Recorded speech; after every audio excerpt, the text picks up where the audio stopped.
Les oubliés de Vulcain de Daniel Martinigol. Chapitre 1. Odilon. Charlet n'en croyait pas ses yeux. Il regardait avec stupéfaction le petit animal niché au fond du paquet qu'il venait de déballer. « Tu peux le prendre, dit Clara, en riant. Il est à toi désormais. » Charlet leva vers sa tutrice un regard rayonnant.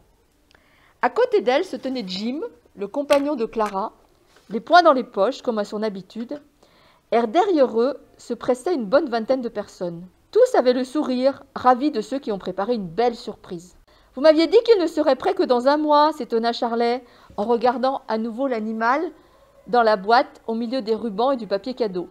« Eh bien, nous t'avons menti, répliqua Jim, mais c'était pour mieux te faire plaisir. Nous avions bien calculé pour t'offrir ton chara le jour de ton anniversaire. » Anniversaire, le mot magique de sa petite enfance.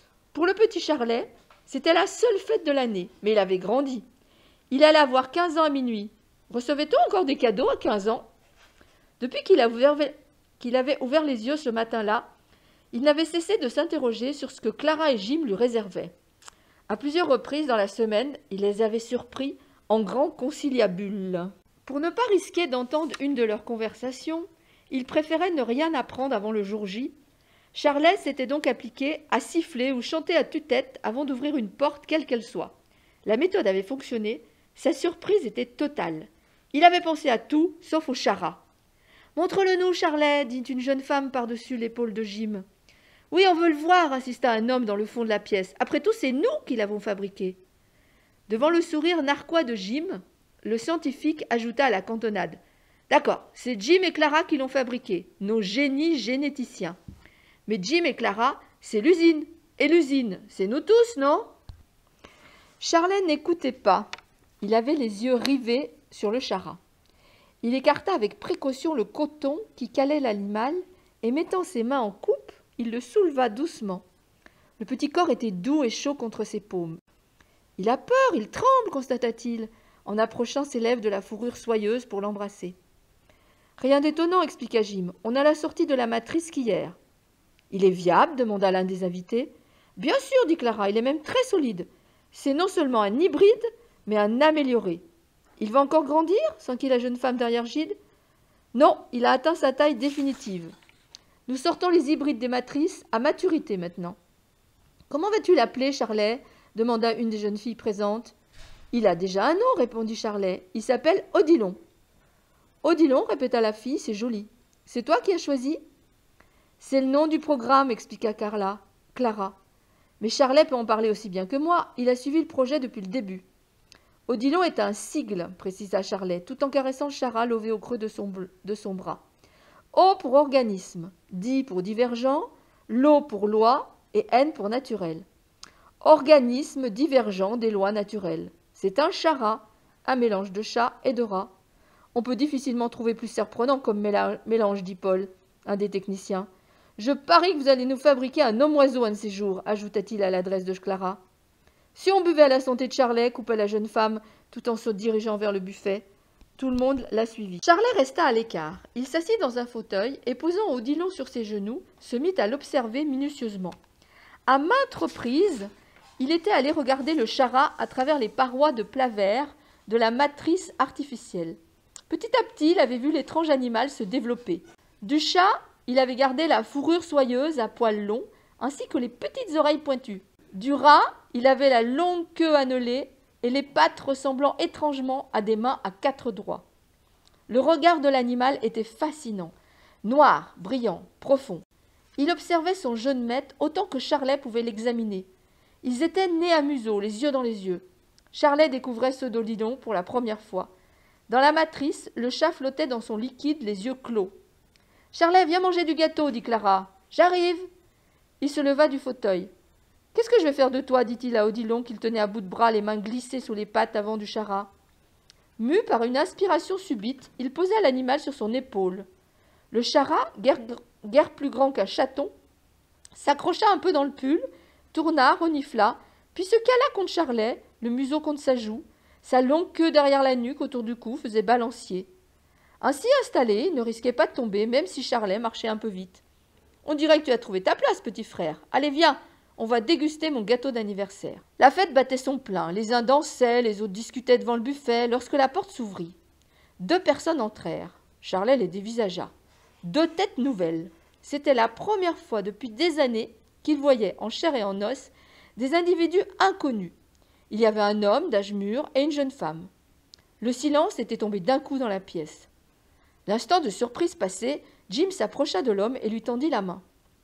« Monsieur le directeur, c'est un honneur de vous recevoir. Nous n'espérions pas vous voir. »« Votre invitation m'est parvenue à temps. J'ai pensé qu'il serait bien que je vienne voir Charlet. »« Que je vienne revoir Charlet. »« Revoir ?» songea Charlet. « Mais je ne connais pas cet homme, je ne l'ai jamais vu. »« Charlet, viens, approche-toi, lui dit Clara en le poussant pour le forcer à sortir de la masse des invités. »« Bonjour Clara, dit l'homme, vous êtes toujours aussi séduisante. »« Merci, monsieur le directeur.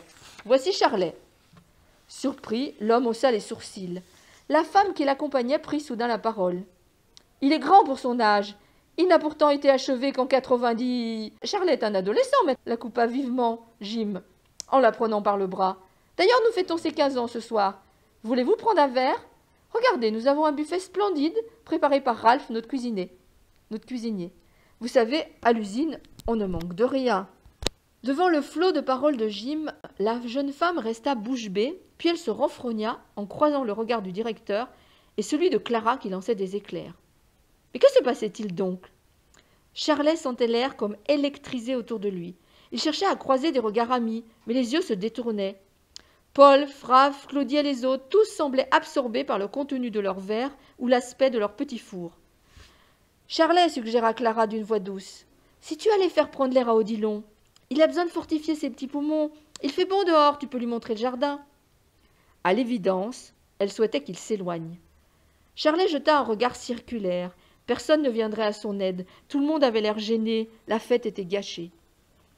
Odilon effleura sa joue du bout de ses moustaches. Sous ce contact léger, une partie de sa déception s'envola. Que lui importaient les histoires des adultes? Il avait désormais un compagnon. Depuis le temps qu'il rêvait d'avoir un véritable ami autre que Karl, l'hologramme de l'ordinateur central ou le personnel de l'usine. « Tu m'appelleras quand tu voudras que je revienne, dit-il à Clara pour lui montrer qu'il n'était pas dupe de sa manœuvre. Elle eut un petit sourire triste en lui passant la main dans les cheveux. Sans un regard vers le directeur ni les autres, il se dirigea vers la porte et sortit. Quelques minutes plus tard, comme il longeait les fenêtres du salon pour rejoindre le jardin derrière le bâtiment, il entendit des éclats de voix féminines. Clara. « Tenir votre langue, c'est au-dessus de vos moyens !»« Mais je ne pouvais pas deviner que vous ne lui aviez rien dit. C'était pour compte convenu qu'il devait tout savoir avant la fin de cette année. Parce que vous pensez que ce genre de choses est facile à dire ? Mesdames, voyons, intervint le directeur, un peu de tenue. Nous sommes justement ici ce soir pour mettre les choses au clair, mais dans le calme et la collaboration. Clara, ma chère, excusez ma secrétaire. Elle travaille peu sur le projet Charlet et... Chut, dit soudain quelqu'un. Une silhouette que Charlet, à contre-jour, ne reconnut pas, ferma brusquement la fenêtre et tira les doubles rideaux. Le jeune garçon était pétrifié. Le projet Charlet. Il resta un instant immobile, puis devant le flot d'idées qui se bouscula dans sa tête, il se mit à courir en direction du jardin. Au bout de quelques mètres, il s'arrêta pour retirer Odilon de son épaule, car les griffes du chara lui labouraient la chair. Serrant l'animal contre sa poitrine, où son cœur s'affolait, il reprit sa course. Derrière le bâtiment où il habitait, un véhicule inconnu était stationné. Il ressemblait aux aéroglisseurs que Charlet avait vus maintes fois dans les vidéos de l'extérieur. Sans doute appartenait-il au directeur. Charlet ralentit en passant au niveau du véhicule. La carrosserie était brillante, racée, un vrai bolide conçu pour fendre l'air à haute altitude. Le garçon n'avait jamais eu l'occasion de contempler l'intérieur d'un tel engin. Il se pencha pour regarder par la vitre de la portière. Il était du côté conducteur. Il examina le tableau de bord, puis jeta un regard circulaire pour détailler l'habitacle. Quelque chose était posé sur le siège passager. Un dossier. Charlet contourna le véhicule et se pencha pour lire ce qui était inscrit sur l'épaisse chemise cartonnée. Une chape glaciale tomba sur ses épaules. Il se releva lentement et dut s'appuyer contre la portière tant ses jambes semblaient devoir lui manquer. Il connaissait ce type de sigle. Il ne le connaissait que trop bien. Il observa le chara niché au creux de ses bras.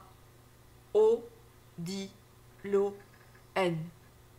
Sur le dossier était inscrit en lettres de feu projet C H A R L E Y.